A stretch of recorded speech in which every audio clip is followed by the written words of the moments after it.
Hi there, my name is Helen Hawksworth, and today we're going to be talking about contact. Now that is very much a social worky term really, isn't it? But it is something that we hear a lot in adoption.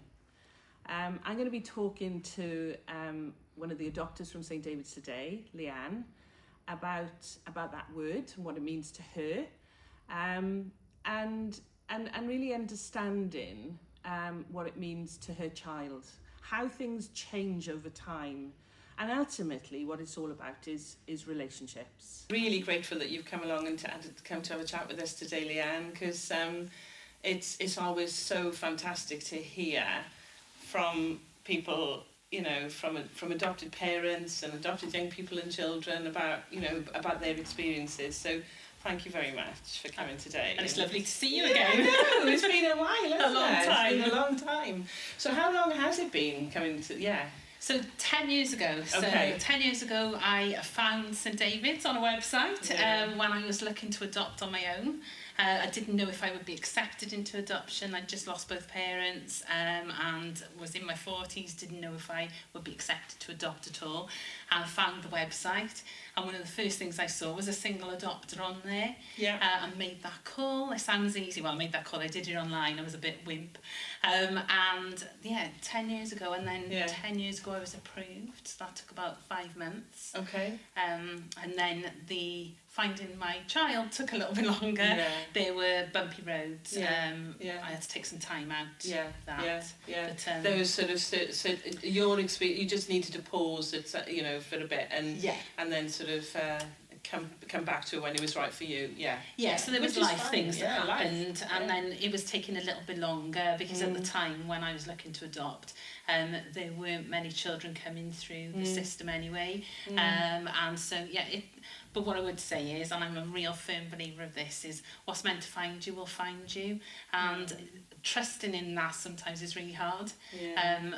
But I definitely think what was meant to find me and what I was meant to find happened. It just, but it's easier said than done when you go through it. It absolutely is, because I think that certainly when you think a lot about things before you pick up that phone for the first time, don't you? Yes. And you read a lot and you talk to people, and then you pick up the phone and you speak to somebody, and your anxiety goes down a bit, and you think, oh, okay.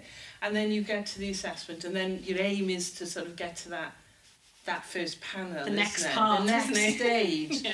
And you're on that journey. So it's really quite hard then when things don't, when time passes and life gets in the way and everything. But that is, I've heard a lot of people say that this was meant to happen as it Absolutely. happens, and it does. I did I had a link that fell through, and at the time it hurt a lot. Yeah. But I look back now and think I wouldn't be with my child now. And it's hard to imagine that as well.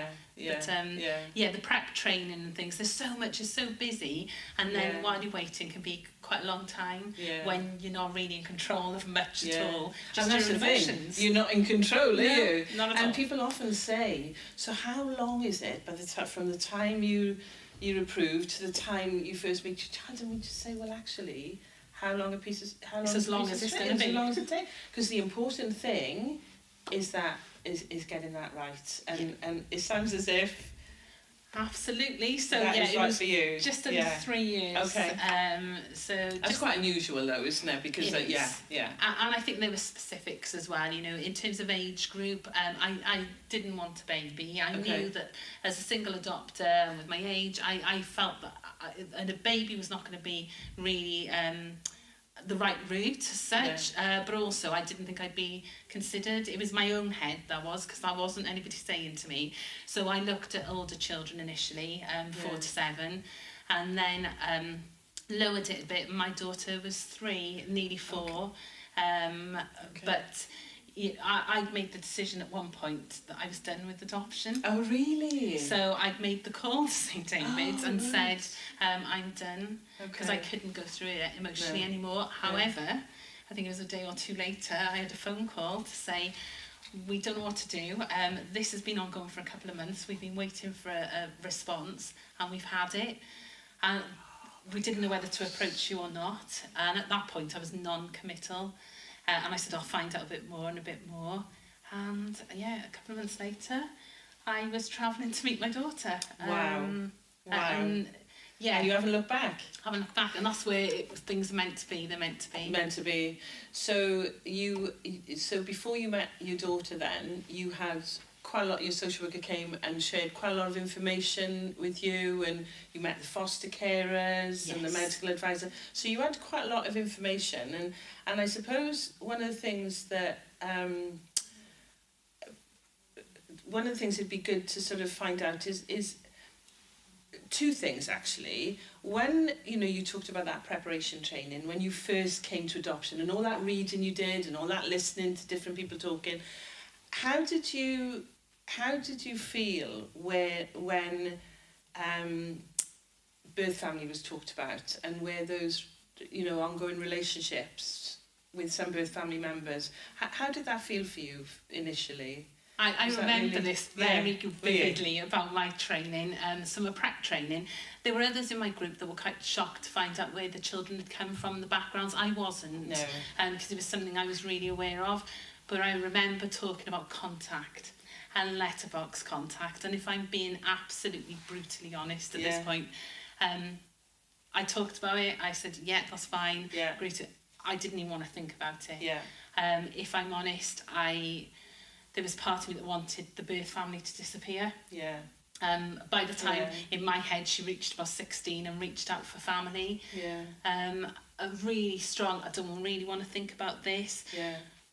But then when you have your child, Yeah, there's something else takes over, because as much as you have all this information, the car, as you're living with these children, more comes out. You want to know. You haven't got the answers to all the questions. And this loss, you feel the loss for them as well. And so I changed my mind on that completely quite early on, and I was really proactive with contact. Okay. So our first letter, our settling in letter, I did it as soon as, because I imagined what it must feel like for the birth family. How they must feel waiting on that contact. And then our first letterbox contact, I knew when it was imprinted in my brain when letterbox was, and I wanted to make sure that we had that contact as well. The contact the other way was mostly from birth mum and birth mum's side. Okay. It's been sporadic with birth father, but then we hit COVID, and I wanted to get a message to birth mum that her daughter was okay, because it worried me that she would be worried. Isn't that, because that is you make that natural shift, don't you? Because I think you first hear about it as a theoretical concept. Yes. And you first approach this and you just think of yourself and a child. And then when even though you through your own experience was aware of some of the backgrounds and some of the routes into adoption for these children, you still keep those people somewhere over there. And it's like it's almost counterintuitive then when we say, but we need you to think about these people. Yes. We need you to sort of think about that relationship you have with those people through your relationship with your child. Yes. And I think then so then when you had all that information about your daughter, and you have a lot about the background, you have a lot about their family, but probably did you have as much as about her birth father as about her birth mother, or was it? It was probably an equal split. Okay. But there was still questions. I'm quite nosy anyway. And there were probably questions. The foster family were brilliant. Okay, they give you a lot of information. Yeah, I had information, but I had the information that they had. Yeah. Medically, it's quite difficult, especially when with a younger child, because there are so many unknowns. Yeah. But again, with that, I wouldn't rule out things, because I was very much one of these as well. If it's horrible when you're going through a list of what you would consider and what you wouldn't. Yeah. But being realistic is one thing, but actually being open is another. To certain things, because just because on paper it might say something, there's no given. And in my daughter's case, for instance, we had a psychologist report that was, it wasn't painting a very clear picture of what our future would be. There was very much unknowns, and there was a lot of freezing and hand wringing which we didn't understand, and a potential development delay, and that in the initial stages may have put me off, but actually it was nothing to worry about. What happens then though is you start to get more curious about your child when they're with you, about certain things, the day-to-day living.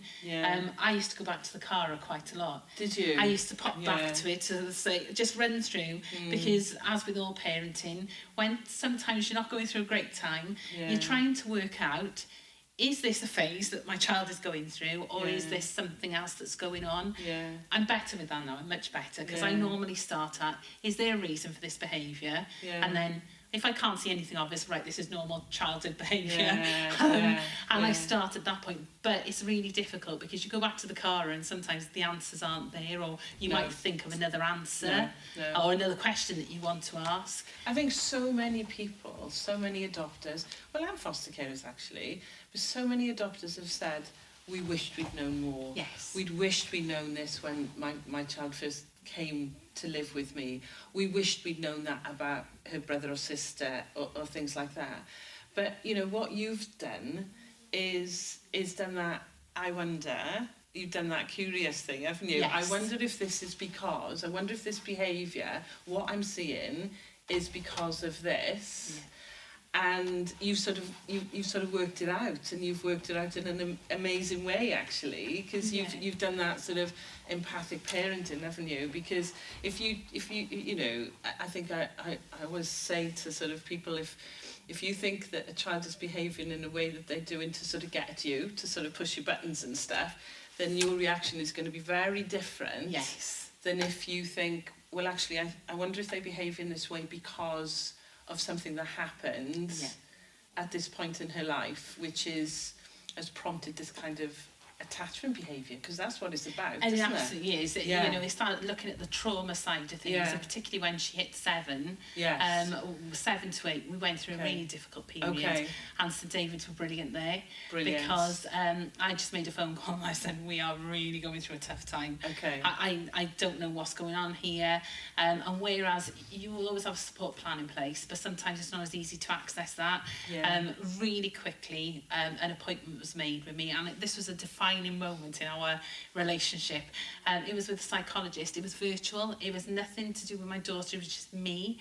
And it, taking me back there and putting me in my daughter's shoes, which was difficult, I got to say. It was because I'd never really mentally allowed myself to go there. But so enlightening, just talking about this person almost knew my daughter, explained certain things about, you know, it sounds like she didn't crawl. And vestibular cortex, I learned about lots of things I didn't know before, but so many things made sense. And little techniques, CBeebies voice. So even though I didn't have all the answers at that time, I had a better understanding, and it was, even now, don't get me wrong, my daughter does push my buttons, she does it on purpose, but we've got that balance. So we've had a rough time now over the last couple of weeks, and we had a breakthrough moment yesterday where whatever's triggered it again, she's come back down again, and but it's because of the CBeebies voice I was taught to use, and the little interactions and the way I stand and I talk to her. They've been life-changing from there. Wow. Because it's like, because what you were talking about is like, even though your daughter is how old now? She's 10. 10. Sometimes her baby needs take over. Yes. So at times she's back at 18 months really, and you need to think, how would I respond? This is a tall, maturing young woman in front of me, but actually I need to sort of think about her baby needs that are triggering this behaviour. So using that voice, it's that voice, and doing all that, you know, filling in those bricks in the wall, I suppose, that she missed out on in her sort of natural development. But you know, you mentioned about the support plan. Yes. And when you first heard about, heard about your child and you were talking to your social worker about your child and you met her social worker and she told you more about, I'm assuming it's a she, is it? Yes, yeah. Did they talk to you then about how you would be keeping in touch with family? Was it all letterbox? Yes, so it was letterbox at that point. So I knew I was going to do the initial letter, obviously when she moved in, and the settling in letter. I love the way you talked about that, by the way. You know, and I, you know, no, actually, you talked about during COVID, birth family wondering if she's okay. Yes. It always comes up to me. Do you remember the Manchester bombings? Yes. Where that concert, who was the singer? Ariana Grande. Ariana Grande. And there was the Manchester bombings. I wonder how many birth parents around that area thought at that time, is it one of my children that is caught up in that? And you just think, at the very least, it's about letting them know that their child, you know, their birth child is okay, isn't it? It's important. I really think it is, like, because nobody, you know, very rarely now do you get people who choose the adoption route. There are many reasons why children are adopted, and it doesn't mean that switches go off, that you don't think about people. The way that caring and people think about things is very different, but ultimately in the heart is still there, isn't it? So that was a real thing for me. So it was letterbox then? So it was an exchange of letter once or twice a year? Or once a year. Once a year. Ours was around March time. Okay. But as you can imagine, we'd just done the March one when COVID hit. Yeah. So I sent a message, I tried to go through the social worker to say, can you get a message? It's mainly with birth mum, because like I say, up until that point, birth dad, we hadn't had much contact with at all. It was really sporadic, and wanted the message to get through. And it was at that point then I had a phone call from the social worker to say that my daughter's birth mum was poorly, and wasn't expected to make it. And it really threw me because I can imagine. you know, going into this initially, you don't want to think about the birth family, you want to think that they're going to be gone, but actually when you're faced with it, this feeling of loss for this little child who doesn't even understand what's going on, and then it was a couple of weeks later then that we found out she'd passed. And that must have affected you as well. I couldn't believe how much I grieved, because I wanted to meet her one day, because it doesn't matter how you look at this, you are a team. You're a team. There's like an invisible person in this team. There's somebody that's carried your child all this time. And I wanted to have that conversation, you know, at some point with her. And that was going to be gone. And then for my daughter, the thought that all these questions she would never have the answers to, it really broke me. But what we did for I found out when the funeral was, so I told my daughter, because I wanted her to know early on, even though she was very little at the time, I wanted to be part of normality. How did you, so you must have, from the start, you must have been talking to your daughter about adoption, about what birth mum does, what foster carers do, what you do as, you know, her mum. So you were talking from the word go then with her, were you? Absolutely. So she could understand then who this person was. We had photos up. Photos were accessible for her as well, so we used to talk about everything about the siblings as well, so that she knew she wasn't on her own. Because, you know, being just with myself, going to school and things, when they're all talking about siblings, that got a little bit hard to understand, because why aren't we living together? But we made it very normal. We still kept seeing the foster carers, even though they're far away, we'd travel to see them. Oh gosh! And so you travelled to see your daughter's foster carers, and was her sisters? They were living still with the same foster carer. They weren't in the same foster family, no. Okay. So my daughter's younger siblings were adopted, so we were able to have contact quite early on, within a year of my daughter coming home. And when we discussed the contact, it was a no-brainer. They're younger. Yeah, and it was sisters or two sisters. Two sisters. And it was a no-brainer for me, because for her to know that she had her sisters and to have that relationship, they've done nothing wrong, or they shouldn't be impacted by decisions that adults might have. And when you think about that relationship that we have with our, because I know that you've got you've got a sister. Sisters, I've got 2 sisters and a brother. Those relationships are the longest relationships we are likely to have. They're key. You know, they're gonna outlive the parent-child relationship, and that connection is, you know, is the longest one. But it's also for her to feel that she has that connection with somebody who shares her DNA, yes, who can actually really understand, and I know you understand and you accept everything about her, but you weren't there at the end of the day, and these sisters were. They were. And is it just the 2 younger sisters? No, there's the older one as well. So they look alike. Right. They look similar. So where's the older sister? The older sister is with birth grandparents. Okay.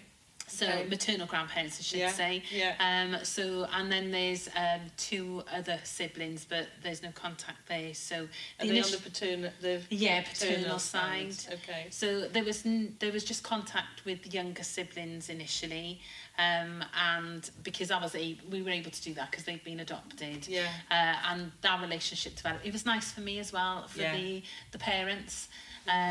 It's almost like we're like this. Crazy big family. Big extended family. more than I thought I'd get out of adoption. And then it changed again then, because when my daughter's birth mum passed, I couldn't stop thinking about her older sister. It was eating me up. So had your older sister gone to live with her grandmother before your daughter? No. At the time of separation, the plan was that my daughter was going to go with the younger siblings. Okay. If the birth grandparents could have had them all, they would have had them all. Yes. But it was just not possible. And so, but my daughter ended up being split from the siblings because it had to happen. Yeah. And that grandmother must have really felt that. It must have been awful. Have you talked about that with her? Yes. So, it's almost like a spoiler alert now, isn't it? Yeah, sorry, I'm jumping ahead, sorry. So, I just love talking about this. This is just amazing to hear your story, Leanne. It's different, isn't it? Yeah, no, it's fantastic. So obviously after she passed, her birth mum, and I was thinking about the sister, I did approach the social worker. And I did ask if we could have contact with birth grandparents and the sister. And I was told at the time, it was really soon after, I mean, it was literally a week after, that it was probably too soon, and I had to be careful what I was committing to, because there was children involved here. I wouldn't have committed if I didn't think I could do it. And so it didn't happen. But through the magic of my daughter's foster parents, I told them, I spoke to them about it, and I said, I just can't stop thinking about her. All this loss that she's been through in her life, this is just awful. And so I think it was about a year and a half later. But even that relationship that you'd kept up with the foster parents, you know, none of this would have happened. How fantastic is that, you know? And you know, when we talk about children moving and adapting and everything they have to go to, I mean, they are completely amazing. Yes, they do adapt because they've had to, haven't they? Really, they've had to be resilient and they've had to sort of get on with things. But you know, keeping that relationship with the foster carer is actually strengthening her relationship with you, because she knows that foster carer is not going to sort of hasn't disappeared, is still part of her life, and was a very important part of her life for a long period of time. And you've got that, and then it's given you a way in this route. That wouldn't have happened otherwise. No, it wouldn't have happened. Wow. So the foster carers, it was through their social worker at the time, and then my daughter's birth grandparents were just going for special guardianship, for obviously my daughter's sister, and so at that time we had the conversation about increasing contact, so going to birthdays and Christmas. So I had this phone call, and on the phone I just said, because the foster carers had said, you know, she's open to more than this. And I just said, why are we doing this? Why can't they have contact? I just don't understand the reasons why we couldn't. And so there was a frank conversation. Everyone was a little bit shocked because, you know, at this point, my daughter, she was 6, and well, she was probably just 5, and there was a lot to consider. For me, there wasn't. I didn't see this as massive barriers. The only thing I did consider at that point was, what happens if this is the wrong thing? What happens if this re-traumatises my daughter? Or what happens if she wants to go with them? There was a bit of that. Yeah. What happens if she doesn't want me? But Yeah. then, to be quite honest, I was so confident in our relationship by then. It had gone. And so after that I conversation... think it's lovely, though, that you were honest about that. Oh, absolutely. Because we are all a mixture of our own sort of vulnerabilities, aren't we, really, you know, and anxieties and stuff. But the fact that you were able to sort of be really honest about that and talk through it, and, you know, address the elephant in the room, I suppose, to give you that opportunity to sort of say, well, this is what I'm anxious about and this is why. Yes. It can allow you to then come back to thinking about your daughter, and hopefully that her grandmother had the same opportunity to sort of talk about her adult anxieties. Yes. and sort of before you met. So did you meet each other first of all as... Yes, so we Yeah, had... said telephone or email, or what? How did that start to begin with? It was through Teams. So we had, I had the conversation first of all, obviously, with the social worker, with the maternal grandparents social worker, Right. all around the contact, and she was like, okay, yeah, well, we could have a look at this. Yeah. And then she came back and said, well, yeah, they can't believe that this is being offered. Yeah. They absolutely can't believe this. Yeah. So I think it was within a week we did Teams. It's really We did a quick Teams then. call. Yeah. It might have been Zoom, and I think there was some technicalities. And what I didn't know at that time was my daughter's sister, who was 12 at this point, and she knew the meeting was going to happen, and she was upstairs. So we were chatting, it was very weird, but it was very normal. I can't explain about speaking to the birth grandparents. Something felt right, but just so unknown as well. It was surreal. Yeah. And then they said that she was upstairs. Oh, she was probably... And could on she the- come oh, down? Bless her. Yeah. And I can only describe it as almost like meeting my daughter again. Yeah. We'd seen pictures, we'd had up-to-date pictures, but the mannerisms, I just said to her, I said, I can't tell you how amazing this is to meet you. I said, because you're so much like your sister, little mannerisms and things. And then we made the decision then that my daughter would do... I we'd got do a call. goosebumps. I got goosebumps when you're talking about this. I still now. get This is emotional just so talking about lovely. it. Yeah. We did the Yeah. Teams call with my daughter a week later. In all honesty, she was rubbish on Teams calls. I mean, throughout COVID, it was no point in anyone video calling us because she was just like frozen, awful. Yeah. Yeah. And so she was okay. She Yeah. knew who these people were. Yeah. And when I told her, you know, would you like to see your sister? And she was like, oh, really? Yeah. But then we'd started talking about meeting in person. We need to meet in person. And Yeah. then I remember somebody saying, oh yeah, if we look at June, no, this was January. And I just went, that's too long. Yeah. I said, these Yeah. children have been apart from each other for too long. Yeah. I said, it's Yeah. half term in 2 weeks. Yeah. We'll come up. Yeah. And so we went up in 2 weeks Wow. later. So where did you meet them? Somewhere neutral, was it? Yeah, we Or met was it- somewhere neutral. Yeah. Who arranged that? Did the social workers arrange that for? I was very, I Yeah. think most people in St David's would tell you that I've always been quite very headstrong as well. I remember just I think going. I remember that about you, Leanne. I just In the remember going nicest for it. possible way, of Thank course. you. Yeah, yeah. Yeah, I just remember going for it. I remember booking the hotel, and then all I wanted to know then, I remember contacting Kate in St David's and saying, am I doing the right thing? Am I doing the right thing? And I wrote a list. I talked to myself a lot in the shower because that was the only time I had peace and quiet. Yeah, But a list of reasons to do it and Yeah. reasons not to do Yeah, it. yeah. And the yeah. reasons to do it were longer than the Longer. reasons not to. Yeah, You yeah. know, what information would we know?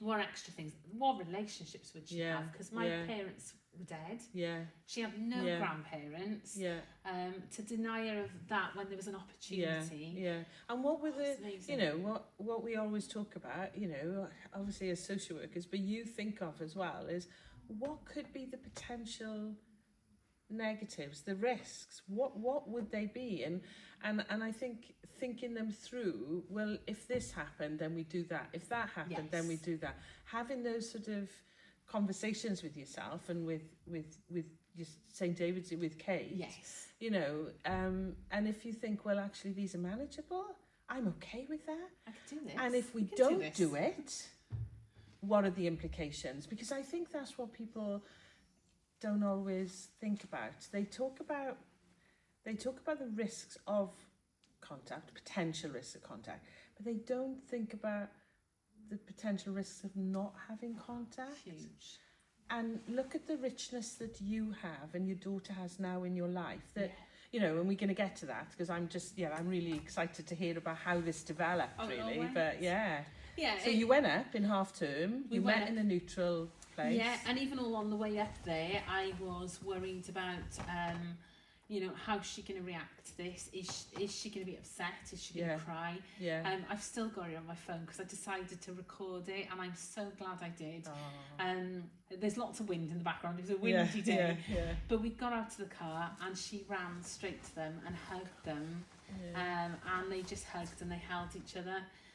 And it just, from that moment in, it just felt right. Within seconds, she was playing with her sister.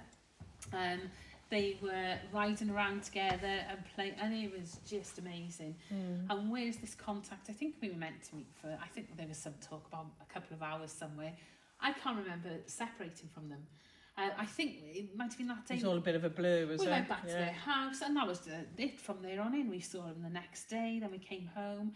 And from there on in, we've had, I remember the conversation about, okay, so what should we do now? Should we exchange messages? So we did, and then we started sharing photographs. Then we did video calls. Again, my daughter's still not brilliant with video calls. But the meeting up, so we would arrange, okay, we'll come up there, they would come here. And then it was 2 years ago, we all went on holiday together. Wow. So my daughter, you know, nanny and granddad, and she's got her sisters, she's got her other sisters. And then we've been on holiday again last year locally, and we're going on holiday again shortly. So that's with her older sister and the grandparents and you and your daughter. Oh, wow. And it's just, it's lovely. And when I've got, so sometimes my daughter will write questions if something comes into her mind, and we say, write the questions down, and then she'll say, can you ask Nanny for me? Yeah. So it'll be things like, what was my birth mum's favourite colour? Yeah, I think it's probably worth acknowledging that it's not always like that for everybody, and I suppose it is unusual. It is, and I think I think what's the most unusual for me is how quickly it got to the point where you felt that sense of, you know, trust, and let's do this, and let's do it. You felt comfortable with it. But presumably you were able to have quite a lot of conversation with the grandparents to develop that trust beforehand. And, you know, there's been tears, there's been lots of things have come out around the story, and them saying goodbye, the final goodbyes. The other thing I should acknowledge that we were able to do, which I think is really important, is on the first trip up that we did, I asked if it would be possible if we could go to my daughter's birth mum's grave. Because I felt it was really important, and so we go up most times when we're up there now, because I think it is important to acknowledge, and I think we include her in most things that we do. We talk about her, very normal, and I've got more of an understanding about my daughter's birth mum, but also around the time of everything else that was going on.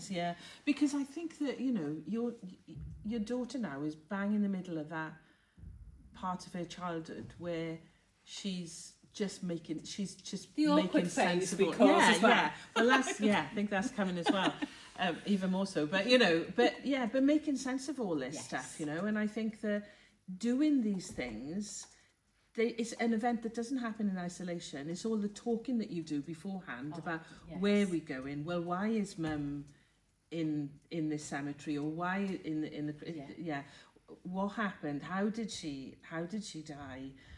What happened? I can't, you know, even as she said things like, I can't remember what she looks like, or I can't, you know, things like that. There's but so all many the conversations. And it's not without it. Well, it certainly wasn't for us without it. Not so much downside, but there was a trigger. So Yeah. when they came to stay near us, because we don't stay with them, there's room Okay. in houses, but we've made the decision that Yeah. the girls need their time apart. They drive They each need other their mad. time apart, and I suppose they need your house to be her safe space. It's gotta be different. It's got to be, yeah. So we were Yeah. very good about that from the beginning. But when they came to stay down near us, Yeah. when we said goodbye, something happened. Some memory was triggered for my daughter, Yeah. and she absolutely broke her heart. Okay. And she said, "I don't understand what's happening, Mummy," but she had a memory. She was having a memory. She said, "I'm in a car." She said, "And my hand's on the window." Oh, bless her. And she was Yeah. just under 2 when she was removed, but Okay. it felt like it was a definite memory. Yeah. And that's kind of what prompted some of our difficult times. Now, did I feel guilty at the time that I'd initiated the Yeah. contact? Yes. Yeah. But actually, Yeah. that would have come at some It point. would have come. Yeah. And all we've done is probably Yeah. done it a couple of years earlier. And what you've been able to, so going back to when we were saying, you know, so many adopters have said, I wish we'd known this. I wish we'd been able to understand, you know, what happened on the day that the child was Yes. removed from their family. What happened for the first day that they went into foster care? Who was there? Who was around? What did that feel like and sound like and smell like? And you know, those visceral things, Massive. which can be real triggers years later down the line. Yeah. They pull back to that, you know, that gut feeling of how they felt at that And they point. definitely remember. Yeah. There was another thing when we were coming back, when we were travelling home, when I was bringing her home for the first time. I'd been driving for about 10 minutes and she started crying. And I remember pulling over and saying, "Are you okay?" And she said, "I need a hug." And she was sobbing her heart out. And I didn't understand really at that time. I thought, well, maybe she just understood whether we're leaving the foster family. Yeah. It was only when we went to visit the birth grandparents. Yeah. We were actually round the corner from their house, and at House. this point she hadn't seen them for 4 years. Oh my god. But there was a memory there, clearly. Oh my gosh. So you can never rule out what your children remember and what they don't. And, But all those tiny pieces Oh. of the jigsaw, yeah, you are putting all together. in place for her Yeah. every time you have those conversations or have those experiences and have those, you know, after the event, you know, have those Yeah. those chats with her, and you're just putting those tiny pieces in All back place, aren't together. you? I think probably the yeah. biggest key thing that we did was because of COVID, I couldn't get her baptised, so Yeah. it had gone on a little bit. But actually, again, things work out as they're meant Yeah. to. So we had her baptism about 3 years ago, and Nanny made the cake. Oh, Nanny wow. Granddad were down there. Her oldest sister is her godmother, Oh my and god. her foster family were there as well, and everyone who loves her was there. Oh my gosh. And it was amazing. And when you say everyone that loves her, Everyone that's loves her. all your family. Yeah. It's like this integrated whole that you've just you've interwoven with each other. So It's quite normal now. so when you look back to what you initially thought, Ah, you know, even before when you were just first thinking about adoption and when you first come on the prep training, to then, you know, your feelings when you first hear about the child and you feel so strongly for them and feel, I suppose, angry for what they've been through, absolutely. and then where you are now, Yeah. is such a shift, isn't it? It's such a huge shift. Yeah. To get to a point where there's empathy, there's respect, and there's understanding. You know, I read a lot of things in between the lines of the Cara, and I had an understanding of what may have been going on with birth mum. Yeah. I was right. I know I was Yeah. right. But Yeah. even then, initially, if somebody had told me at this point 10 years ago that this would be the contact I'd have, I Yeah. would have said absolutely no way. Yeah. Am I glad? Oh, hugely. 100%. My life is much better, not just because of my daughter being in it, but for all these other connections we've got. It's Yeah. taught me to be Yeah. far more understanding. Yeah. I was quite, even though I'm outgoing, socially, I like my little group. And Yeah. I'm very Yeah. much Yeah. a creature of habit. Yeah. But my creature of habit and my group has got a bit bigger. Oh, that is just And it's lovely. amazing. But when you talk about empathy, you know, it is, and that understanding, you'd want to every minute of every day you'd want to take away the trauma that your child experienced, and that's completely understandable. But actually, you can sort of understand the circumstances, what was happening at that time. Yeah. It's never black and white, is it? It's never. It's never black and white. And there's always, there's people in the midst of this who are struggling with mental health or There's domestic domestic abuse, abuse there's financial or issues. exactly. Yeah. And you've got people who are doing whatever they do because of the circumstances they find themselves in. Well, they're just trying to survive sometimes. Literally, isn't it? Yeah. And that empathy is coming across from you in ways, to be honest. But the fact that you've got to the point where you're now going on regular holidays with each other. Oh, And what do you think those relationships are going to give your daughter as she gets older? Well, already, she's got a phone now. Just being able to text her sister, Yeah. just being able to message her sister, have those. Asking, they row, they argue. That's normal, even though they don't live together, and it is difficult because she gets upset sometimes because her friends all live with their siblings. Yeah. But hers looked differently. They did come down and they managed to pick her up from school one day, which was lovely because a friend said they didn't think her sister existed. But the other sisters have been at her birthday parties as well. Yeah. It's just that normality, but also it's the questions as well. And we've got to time it right because her older sibling has been through an awful lot as well. Her trauma is different. Yeah. And I don't think that's fully realised yet because I think there's a lot of internalising with that. Yeah. So I think as they grow older together, they'll probably have lots more conversations with each other. There's just this understanding. She does hear some things around the past, and she'll have questions, but they're happening quite organically and normally. And again, life looks very different to her Cara. It does, but that's not a bad thing. I feel at times she's 10 years of age and she knows an awful lot about her life, but actually she's already been through the worst part of her life. She's been through that worst part. Now we're just trying to put all these pieces back together, but it'll never look like that original jigsaw. It's a different one, but it doesn't mean to say it's not as good a one. As good a one, absolutely. But you were just signalling that total acceptance of her and everything that she is, everything she brings, all the strops and the joys and the successes and the challenges, because that's what life adoption is. Wonderful and amazing. It's also complex, it's messy, as life is, but you're embracing it all, and you've just you have literally embraced it all, Leanne. Bring it all in. And that's just amazing. I think the thing to think of is, what does the teenage years look like? And for me, it's that knowing of where is she going to go with this? Because at this age, I'd want to know. I'd probably want to go and disappear and find these people. And actually, it's controlling all of that in a way. And making sure that as much of her questions are answered. Because she doesn't have to find that from anyone else. She's found that from you. Having a phone, how easy is it to just do a quick, a quick search? And she tried doing school apparently. She tried doing school for her birth father, which I've had to raise with the school. But she understands that side of things a little bit more now because there's been some conversations. She understands why there is no contact there, and because it isn't the right time at this moment in time. But and I appreciate that not everybody's journey is going to be the same as what we've gone through. Ours could have been a lot less than this if I'd have been closed to things, but I was very, very open because I was really concerned about all this loss that she had. And I suppose, would it have looked different if my parents were alive? Maybe, but I'd like to think. I think my mum and dad would have been open as well because of they were there's similar. A child here.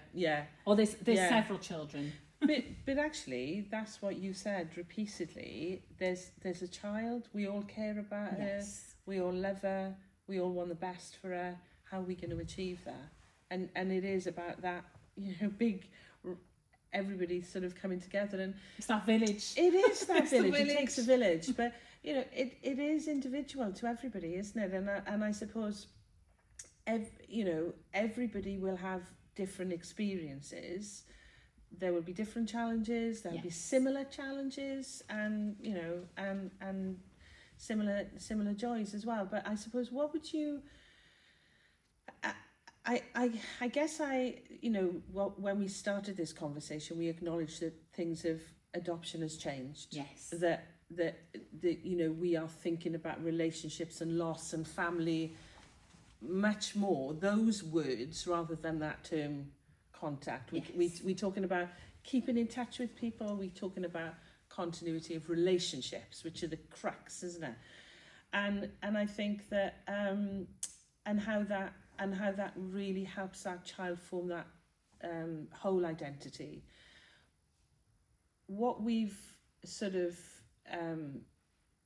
what is now much more regular in regular practice and thinking in adoption is that meeting with birth family early on. Sometimes, you know, sometimes even before you meet your child, you know, thinking about, is this gonna sort of help those future keeping in touch arrangements? Because can you imagine if you'd met the grandmother before you'd met your daughter? Maybe that wouldn't have been the right time for you or her. But you know, we are thinking about that much more as a normative part of our day-to-day practice now in adoption. But also, what you've done with the foster carer is keeping those doors open. That's important. So you can have those relationships. It's never too late. It's never too late to do this. No. 3 years down the line, it happened, and look where it's got now. Yeah. So what would you say then to people who were approaching St. David's for the first time, and who were where you were, thinking about, this is about me and a child, this has got nothing to do with anybody else, and I don't want to think about it, end of. What would you sort of say to them, I suppose? What advice would you give them? Well, firstly, that's normal. Don't feel guilty for it, because the guilt that you feel for feeling it, I mean, I can verbalise it, but even now I say I'm really apologetic about it, but actually it's normal. Yeah. However, in hindsight, the one thing I wish I'd had is that chance to meet my daughter's birth mum. If I could have had that, it's the one thing out of all of this. Yeah. It eats me sometimes, just to have even seen her. Would it have helped me at the time? Because at the time, I suppose even seeing photographs, I would imagine things. It may or may not have. I don't know. But it's further down the line. Being able to tell your child you've had that contact, and again, I think it's brilliant. The wider family. Yeah. It's really easy to judge about people and circumstances, but you know, my daughter's grandparents, they've done nothing wrong. Yeah. They've done nothing wrong. Yeah. My daughter's siblings, they've done nothing wrong. Why are we punishing them? Yeah. And I think, but just even start being able that. to have a person in your head when you are writing letters. Yes. How hard is it to write? You know, how hard is it for you, who are used to, you know, writing letters and reports and emails and stuff, to write to somebody you don't know about something like this? About someone you do know. Yeah, it's really hard. But equally, how hard, it's inconceivably hard for that person, that birth mother, to write that letter to you, who she hasn't met. Yes. Who's caring for her child. You know, so both ways, it's about that empathy again, isn't it? Understanding where each other are coming from. And that would have been easier if you'd had that person in your head. Massively, because it does feel quite cold when you write those letters initially. You don't even know how to sign it off or how to start it. No, exactly. And then you pick up on anything in the letter so that you can run with it the following year.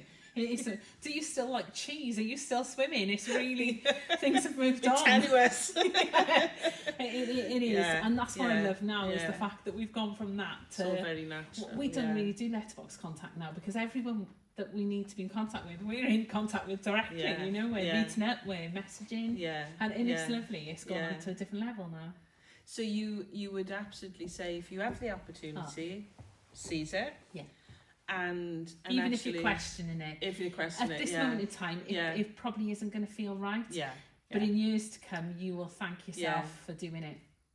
And also, sort of just one last thing, it's just like, did you have any experiences where the professionals involved were more sort of risk averse than you, I want to say? Yeah. Or more sort of bit anxious about it, and how did you manage that, really? How did you... Well, I think initially when I first wanted the contact after birth, Mum had passed away, and I was told then that maybe it's too soon. I listened, I backed off, and really I should have been a bit more persistent, because otherwise we may not have ended up here. When the contact started, I know people were a bit apprehensive how quick I was moving with it, but actually for children, you know, Christmas, you tell them Christmas is a week away. Every day, how many sleeps? Being totally honest, I couldn't cope with that for another 4 months. And as soon as they were involved, if it had just been the adults talking, I probably would have gone on a little bit longer with just the conversations back and forth. As soon as we brought the children into it, you don't delay it. You have to move for them. Because otherwise their anxieties would raise, and then that'll trigger all sorts, wouldn't and it? their expectations and things. Expectations. So... my daughter doesn't really remember the time without contact now, which is nice.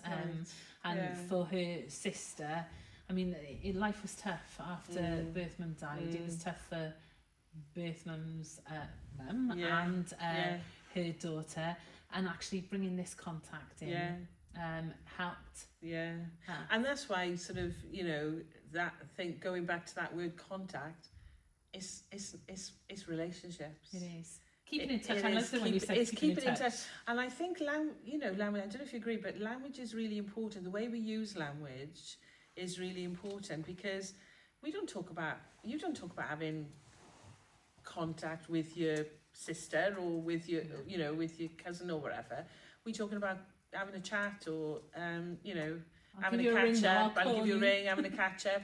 So I think thinking about that word contact in terms of relationships and keeping in touch and family, you know, is the most important thing, I think. Because contact sounds very clinical, doesn't it? It does, but you know, it's what we used to. But it's been such a joy to catch up over the, you know, after all these years, and to when Dan asked me to do this, I was really looking forward to catching up, because you know, in hearing your journey, because it's just magical. And I think that, you know, when you said to me before we started recording, adoption has brought so much more than I ever imagined. And how wonderful is that? Yeah, be open to all the possibilities.